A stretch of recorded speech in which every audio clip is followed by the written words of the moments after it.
আসলে জবাই করে হত্যা করেছে আমার এই মেরিন লাইফে মনে হয় এটাই প্রথম। আমি এই জাতীয় নজিরবিহীন ঘটনা দেখি নাই। এটা আসলে কি ধরনের ডাকাতি, যেখানে জবাই করে একে একে কয়টা 8টা লোক জবাই করে ফেলাইছে।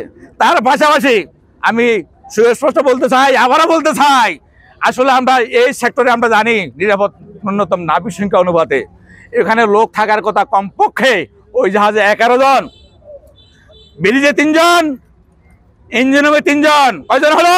6 জন। লস্কর 7 জন, 10 জন, বাবুসি 1 জন, 11 জন। তাইলে ওই আমদানিকারক তাদের এসকর্ট দিয়েছে 2 জন বা 4 জন। তাহলে বাকি লোকগুলা গেল কোথায়? তাইলে প্রশাসন প্লাস সরকারের সুদৃষ্টি কামনা করছি, ওই লোকগুলা কোথায় গেল? প্রকৃত ঘটনা উদ্ঘাটন করে বাকি লোকগুলা বাহির করা। প্রায় 14 থেকে 15 জন, বাকি লোকগুলা গেল কোথায়?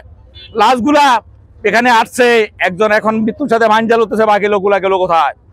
আগামী এই 72 ঘন্টা যে আলটিমেটাম দিলাম, এই আলটিমেটামের মধ্যে খুনিদেরকে দ্রুত গতিতে ধরে এনে আইনের রাতে যদি আনতে না পারে, ইনশাল্লাহ আমরা 26 এই দিবাগত রাত্রি 12টা 1 মিনিট থেকে আদৌ কাজ করবো কি করবো না। এখন এই পর্যায়ে আমি আমার এখানে বক্তব্য শেষ করছি। তার পাশাপাশি আমাদের এই বিক্ষোভ সমাবেশ এখানে সমাপ্তি ঘোষণা করছি। আচ্ছা।